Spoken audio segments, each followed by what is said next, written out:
All right, so maybe you just started on your breathwork journey or your breathing already, and you want to know like what is actually the technique, how does this all work. So in this video I'm going to explain a little bit more about the technique of conscious connected breathing.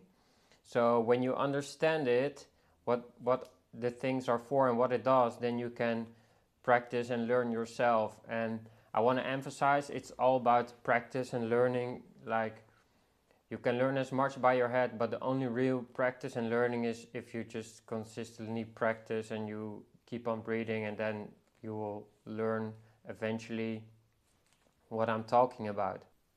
Let's talk a little bit about what conscious connected breathing is and the history behind it.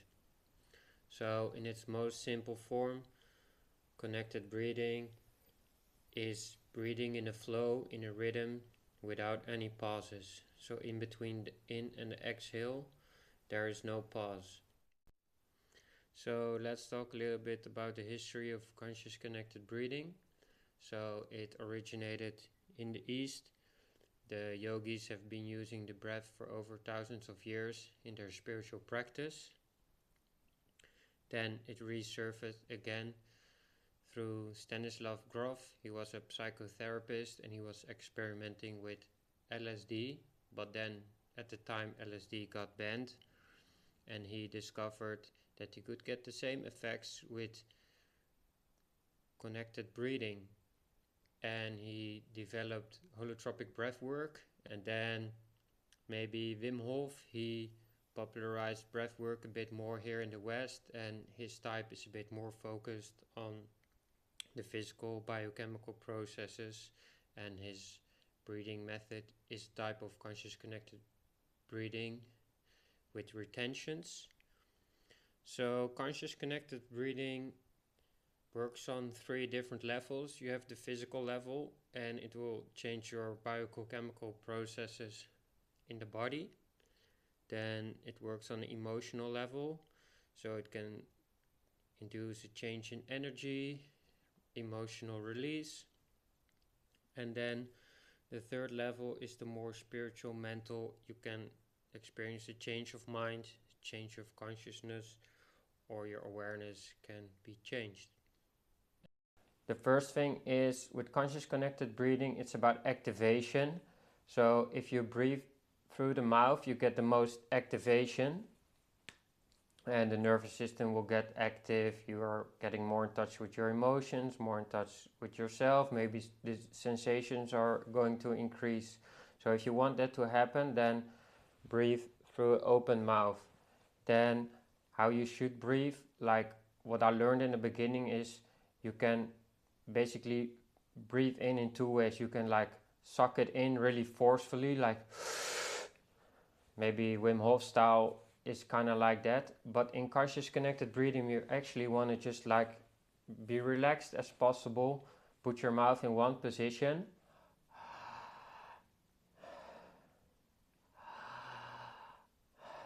and very slowly, delicately, just let the air flow in.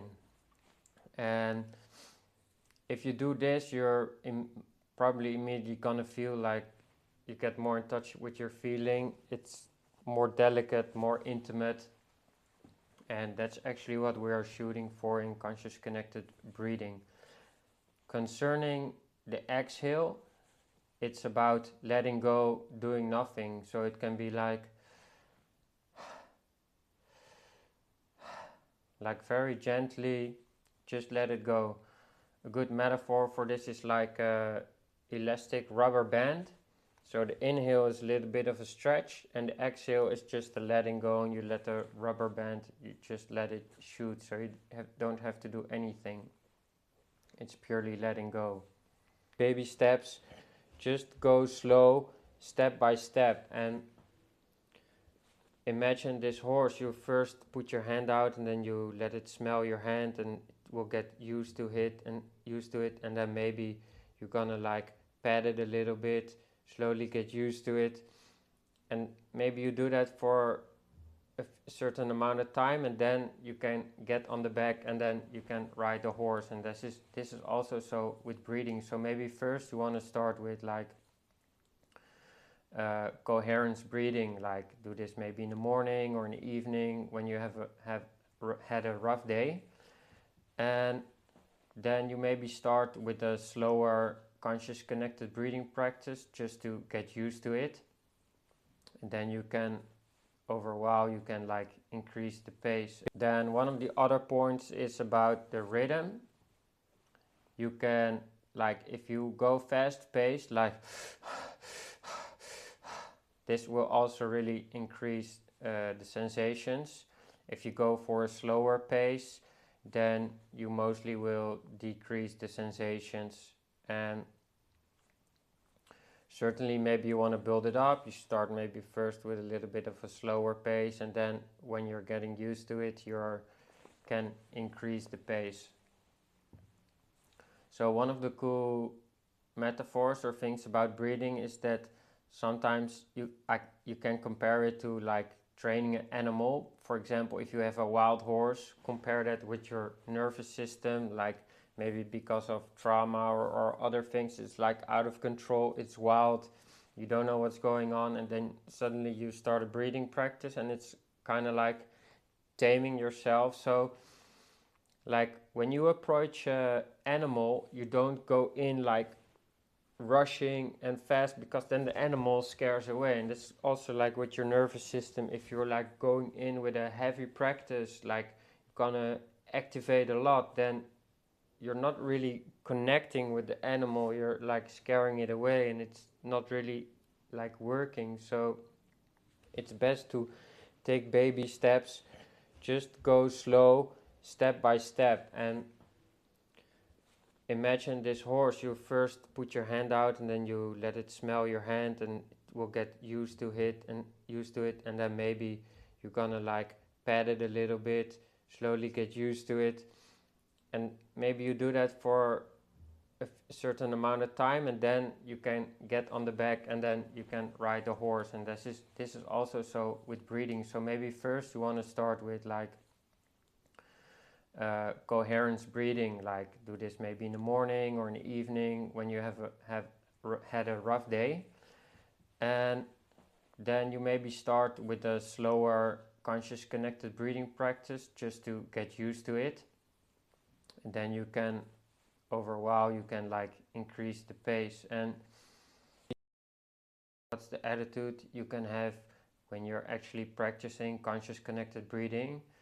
And I think it's really important to be open, non-judgmental, and accepting. So it's about going from your head into the body, getting into the sensations, getting into feeling, opening up to your emotions. So judgment of any kind while you're practicing is not going to help you. Also, over-analyzing is not going to help you.